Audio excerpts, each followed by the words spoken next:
Hey everybody and welcome back to my channel. Today I'm sharing an art journal page, and what I wanted to use is this leftover paint paper together with these mushroom images.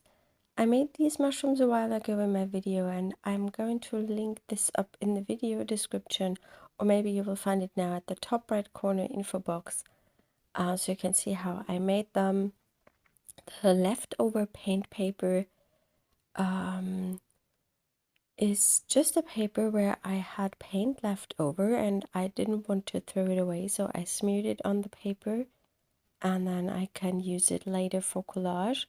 I have so many of those and I needed to use one of them. I want to combine the whole composition with some old book paper, and I plan to cover the whole spread here with the collage elements. This is my art journal from Action, not a very expensive journal. I think it's about €3, and I love this journal. It opens completely flat.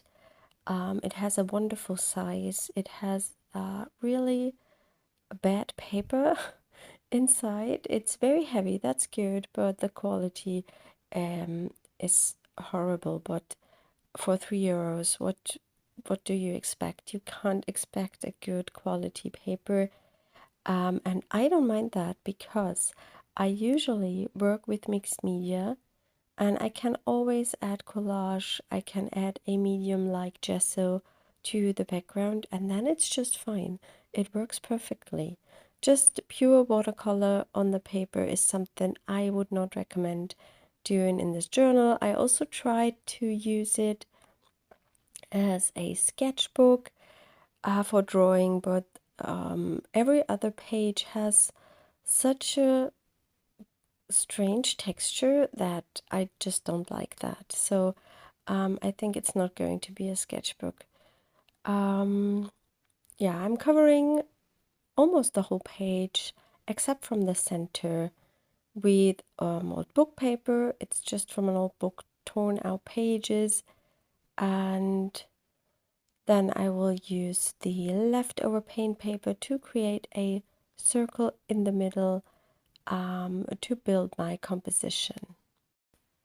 I also mixed in some darker papers from an older book, and I just draw out a circle just by hand. I'm eyeballing the size, and now I go in and cut it a little bit smaller until I'm happy with the size of it and until I think it fits the page quite nicely. Once I'm done with the collage, I've used my glue stick. I'm covering everything with a layer of either clear gesso or the ultra matte medium. I think it's clear gesso here. I like both grounds to work on.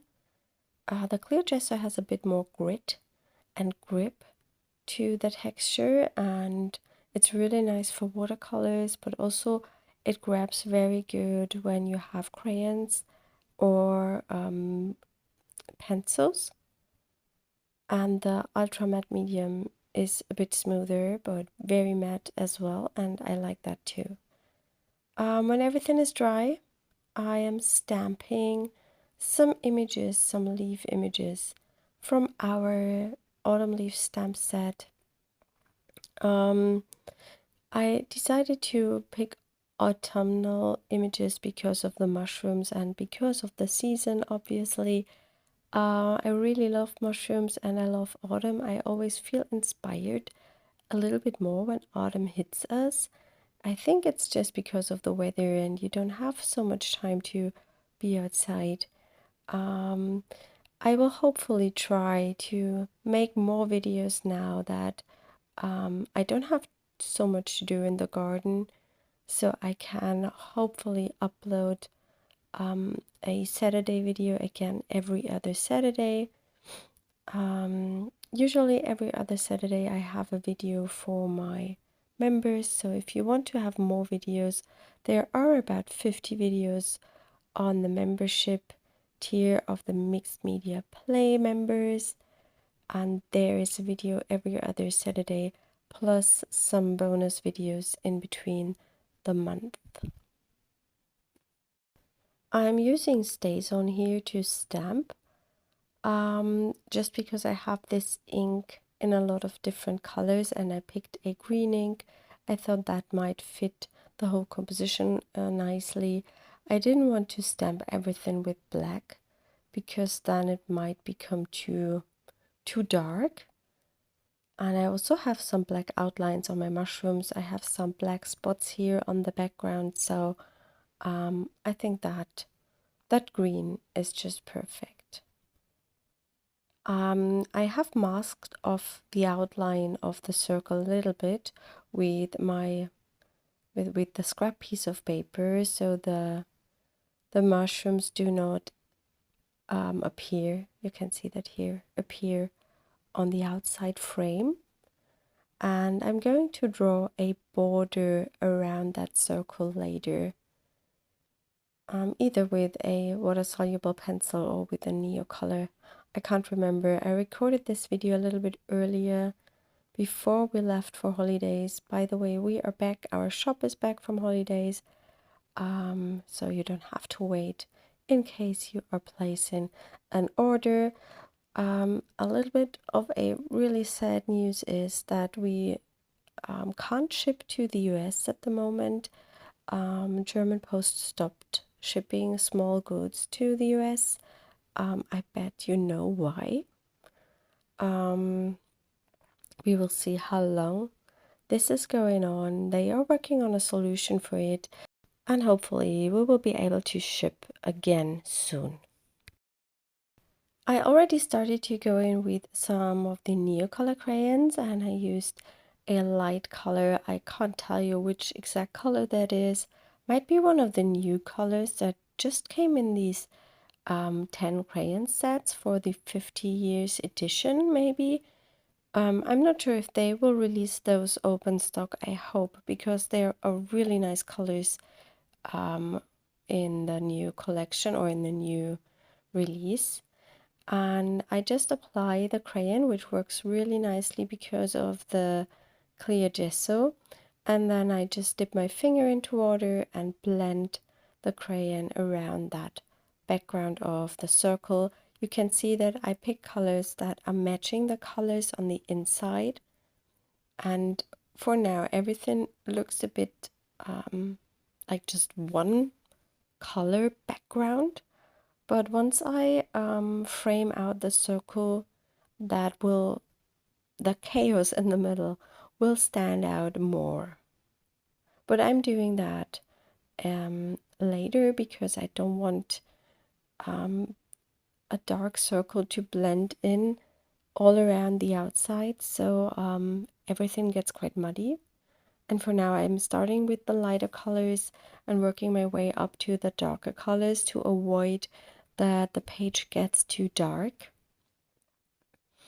Yeah, I really like how these colors work together, the green turquoise and that kind of fluorescent red in the background of that circle image. And here you can see me drawing the frame, the circle frame. I think that's a black Neocolor, and I dipped the nib into water and then I lay it on my page.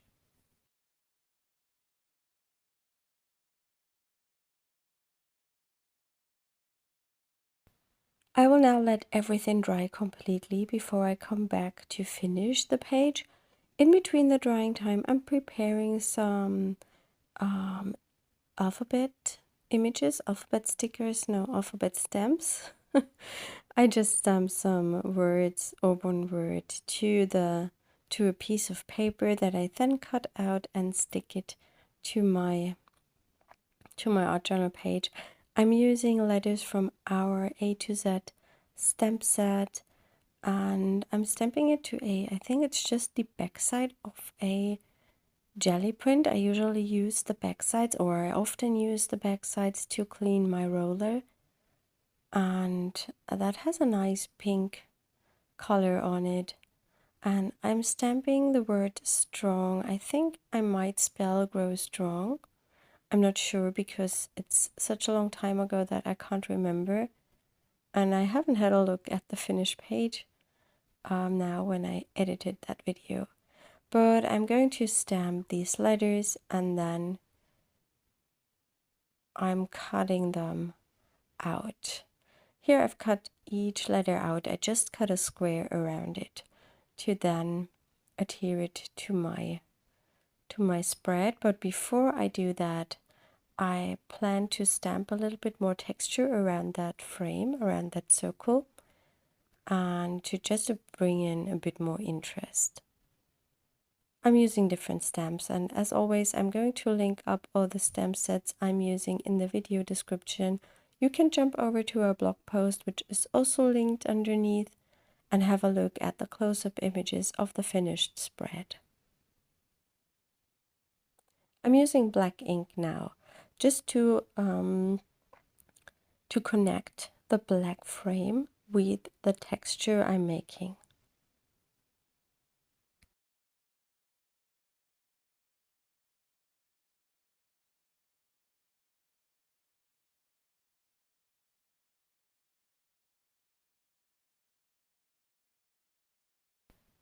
I'm just picking different number stamps from our Mix It Up sets.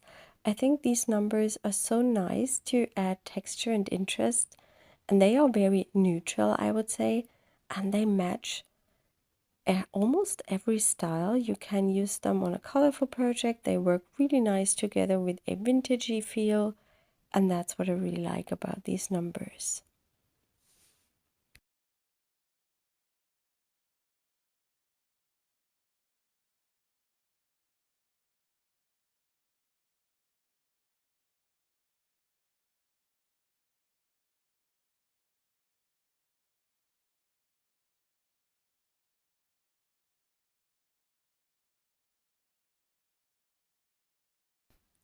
I wanted to add also some black splatters to the background, and I'm using just the black Neocolor again. I scribble it to my glass plate, add a little bit of water, and then I can use it with a brush and make some splatters. That's also a nice way to use the Neocolors just as paint. That's it. That's why I always recommend for beginners, buy yourself some gesso and some Neocolor crayons, and you are good to go, and you can start, because Neocolors are so versatile. You can use them in so many different ways and create so many different textures. You can blend them with your fingers, you can use them dry, you can make paint of them, and that's I think that's the best medium to start with. I do some extra mark making with Posca paint pens. I might also use some Neocolors dry over the top. I can't remember now. Just to here there was quite a dark area, so I lighten it up a bit with the turquoise Posca pen. I'm adding these dots I'm making also to another area, so I have them not only once showing up on my page. I really love the process of the finishing mark making and the finishing touches on these kind of pages, and sometimes I tend to overwork it, so maybe just keep an eye on yourself, that you stop when you think that you have enough on your page. I'm even using some of the ArrtX acrylic markers just because I had some colors that were really close to the colors I already had on my page. I'm using their brush markers and also their normal bullet tip markers. I love both of them. I use them regularly.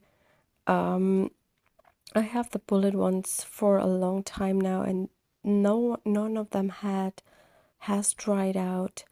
With the brush pens, I use them quite a lot, and they do not last a very long time, I would say, but maybe because I use them much. But I really love them. They are very opaque and perfect for these kind of things, mark making over the top. I use them a lot in my sketchbook just for sketching. That's also really nice. I will link them up in the video description. When I'm done with the mark making, I go in and have a look how I want the mushrooms to be laid out. These were stamped also onto jelly prints, and then I cut them out and paper pieced them together. But as I said in the beginning, there is a video linked up where I'm doing it, so you can check that out if you're interested. I speed that part up because it took me a while to figure out where I want to put everything, and I also decided to color in the letters that I've stamped, and I'm also using one of the acrylic markers for that. Might also be that these are the ShutleArt brush markers. They are very similar. A difference is that they have the ink liquid in their barrel and you have to shake them up. And the ArrtX have the ink in their brush pens in, I would think it's a piece of foam or whatever, but you can't shake it, you don't hear anything. So maybe there is a difference between the ShutleArt and the ArrtX in the time they will last. So hopefully maybe the ShutleArt will last a bit longer, but I don't know. I have them used quite often, and for now none of them has dried out. Yeah, you can see I'm arranging the mushrooms. Sometimes when I'm not sure about a composition, I would take a photo and then I would compare the photos. And this is how the finished page turned out in the end. I hope you liked it, and I hope we will see us next time. And I wish you a wonderful rest of the week. Thank you so much for watching. Bye.